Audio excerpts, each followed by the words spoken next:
and that still remains to be seen. Right. You know, it's not the end of that, but I mean, an observation I had, I mean, to the extent that the economic structure of the United States is beginning to resemble more and more third world countries like Brazil and even Mexico in terms of the disparities of wealth. Oh yes, I heard an economist predict right. 5 years, 6 years ago, right. predict that pretty soon the United States will look like a Latin American country Absolutely. with a tiny oligarchy, right. and everybody else will be poor, and it's yes. coming to that. It's coming to that. We're nearly there, and in a sense, it's almost. I mean, I'm sure this is not what they're thinking, but it's almost in a sense that somebody from the third world, at least part of their heritage from the third world, should arrive just in time to preside over the third worldization of the United States. Should the Barack third Obama worldization of the right? Right. should Barack That's Obama a good win, expression. You know, so it'd be certain interesting historical irony there. Yes. But getting back to that genesis of the crisis in Kenya, before we go to other areas. So Kenyatta was the first president, and the Kikuyu, he was a member of the Kikuyu tribe. And so part of the deep resentment that we're seeing around tribalism today has its roots in an era where the Kikuyu, rather the President Kenyatta, shared wealth mainly with his Kikuyu tribes people.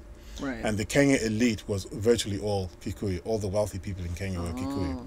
Okay. And that's who he gave all the land. That was similar to the Tutsi Hutu situation in Uganda, in the sense that right. The colonial powers propped up the Tutsi right. and made them their darlings, and the Hutu, right. who were the majority in right. Rwanda, were marginalized exactly. and impoverished. Right. Now, to be sure, the large majority of the Kikuyu were just as impoverished as the rest of Kenya, but a small clique of the elite were Kikuyu. I see. So ultimately, the majority of the Kikuyu were just as badly dispossessed as the rest of Kenyan, but there was a sense of tribal solidarity,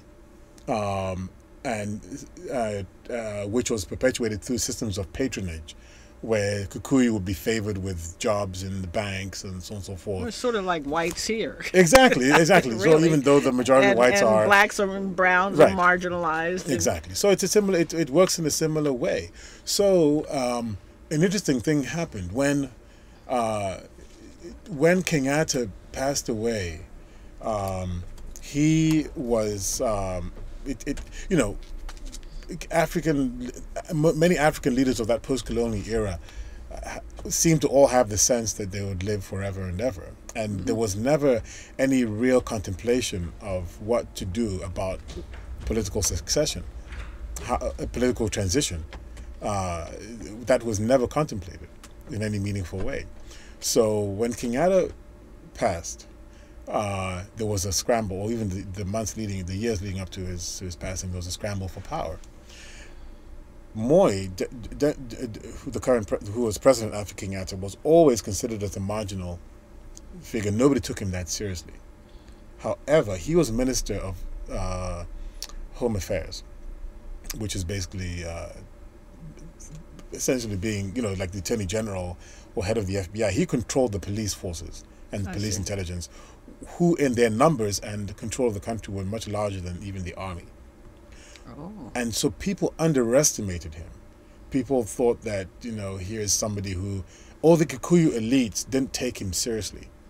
And they were so busy fighting amongst themselves, the Kikuyu elites, over who was going to take over from Kenyatta, that they didn't pay enough attention to Moi and how much he was consolidating his power.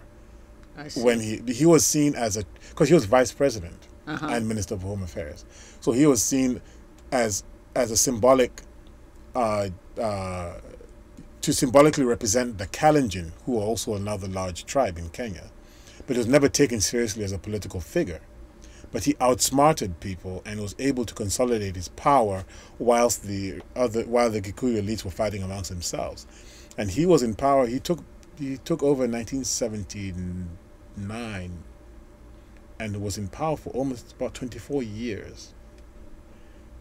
During which time, the economy in Kenya, on the one hand, for the elites, it had always been a very good place to do business, and certainly for the British and the German and corporations to do business. And so, from a business standpoint, and for the Indian merchant class, East Indian merchant class, who were also brought there by the British, it had always been a very good economic arena. Right. But we're running clean out of time, by the way. Okay. But the all you know, people can always go around saying business is good, but that also means, when you say business is good, that almost, you can always assume that means a lot of people are suffering on the wrong end of that business being good. I just wanted to try to squeeze in very quickly, since we announced it with your bio. Yes. You know, I mean, I liked the movie Hotel Rwanda, and I happen to favor Don Cheadle as an actor, and a lot of people thought that was a really good film. Break it down to us, and the Save Darfur. I went to one of their rallies, and break that down for us quickly. Please. One level, people always look to Africa and the political crisis in Africa as being an expression of savagery and dark forces that are inscrutable and hard for Westerners to understand.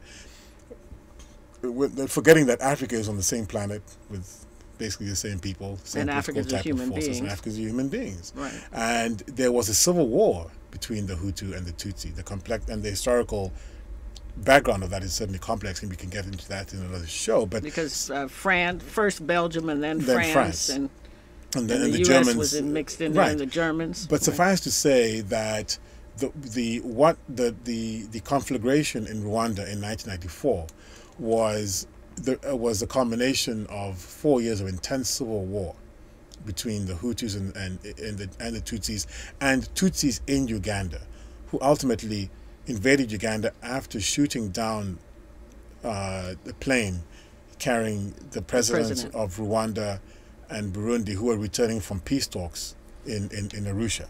So that whole and the objective there was for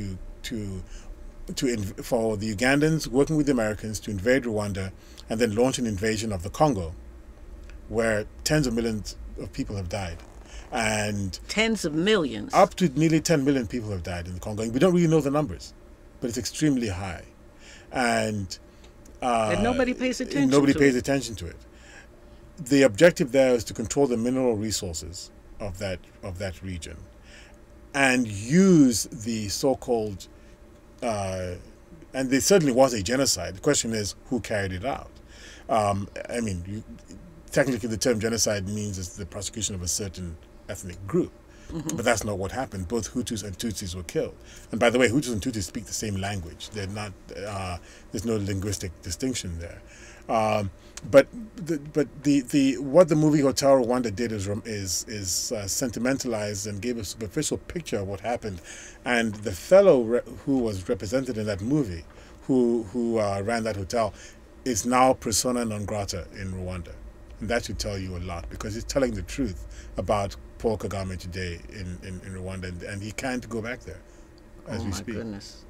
Well, I hate that we're out of time. Right. Thank you so much, Joe Wanzala. We'll just have to have you back. Absolutely. Thank you very much. And yes, and thank you for watching Freedom is a Constant Struggle here on Access San Francisco.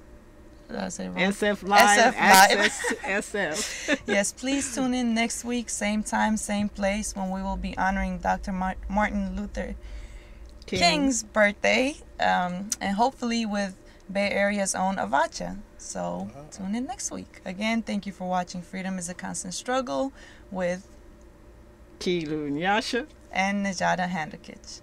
And thank you for watching. Yes. I almost said listening as usual.